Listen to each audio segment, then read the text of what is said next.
Imagine it is 2 a.m. in the morning. The deadline for your final assignment is only just few hours away. Your eyes are heavy and your brain feels like a mush. So what do? For most of us in this room, the answer is automatic. We usually grab an energy drink, a cool brew, or maybe a hot cup of coffee. We treat caffeine like a magic potion, a liquid savior that can instantly grant us focus, erase our exhaustion, and rescue our grades. But let me ask you a question. Have you ever downed a massive cup of coffee only just to find yourself an hour later with your heart racing, your hand shaking, and you can't even completely unable to focus on a single sentence? Good day to our lecturer and my fellow classmates. My name is Danish Mirza bin Badrul Haizat, and like many of you, I have survived grueling exam weeks and late night study sessions. As a student deeply invested in health sciences and nutrition, I wanted to understand why our trusty companion caffeine sometimes turns against us. After weeks of researching the science behind energy and focus, I discovered a startling truth. We are misusing it. My speech goal today is to help us understand how caffeine works so we can use it wisely to improve focus, productivity, and academic performance without developing dependency. So today, I urge you to make a conscious strategic shift. You must stop using caffeine as a desperate crutch and start using it effectively as a precise tool for productivity.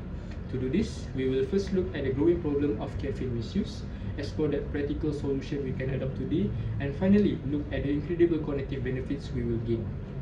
Let us begin by dissecting the bitter reality of the problem that we are currently facing. Our chaotic relationship with caffeine is actively harming our focus and productivity. First, students constantly misuse caffeine, which ironically leads to decreased academic performance. Many of us rely on caffeine at the absolute wrong times, which disrupt our concentration instead of improving it. When you flood your system with excessive intakes, it causes jitters, anxiety, and reduced cognitive performance rather than better focus. Secondly, overdependence on caffeine leads to severe physical and mental consequences. Regular overconsumptions result in an actual caffeine dependency, leaving students feeling perpetually tired and unable to function without it. Worse yet, high caffeine intake is directly linked to sleep disruption. Taking caffeine late in the day interferes with your natural sleep cycles, causing intense fatigue the next day.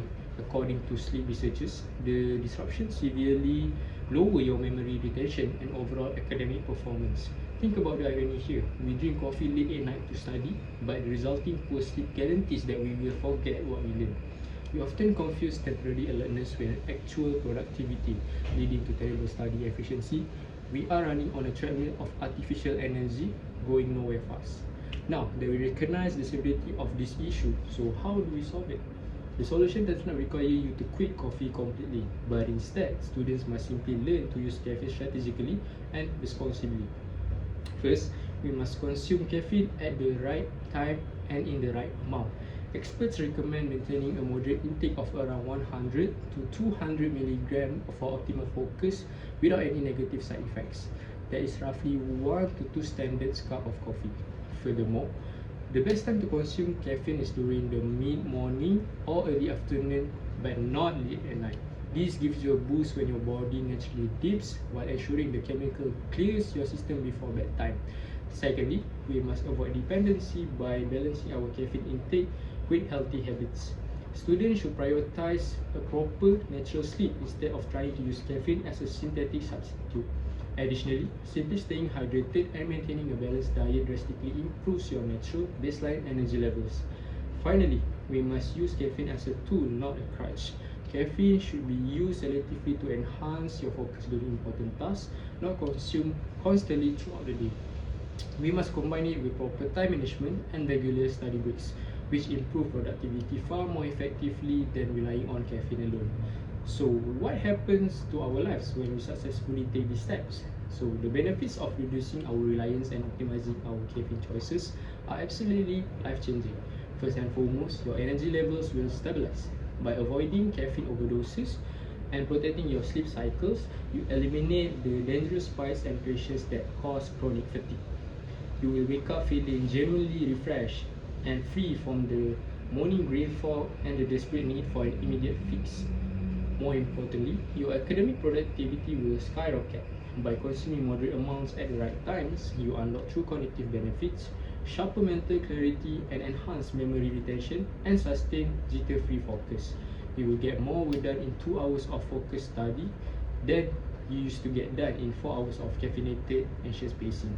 You gain a healthier body, a sharper mind, and a much brighter academic future. As I draw to the end of my presentation, let us take a moment to reflect on what we have discussed today.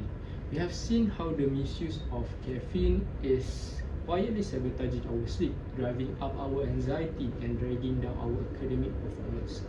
The evidence is clear, and the choice is entirely in our hands. We must master our habits. Starting today, I challenge everyone watching this video to make one small change. Tomorrow morning, don't rush to the coffee machine the second you open your eyes. Wait until mid-morning, cap your daily intake, and when the evening rolls around, swap the energy drink for plain water. Remember, your health is your wealth. Let's stop using the caffeine to survive the night and start using it intelligently to conquer our days. Thank you very much for your time and attention.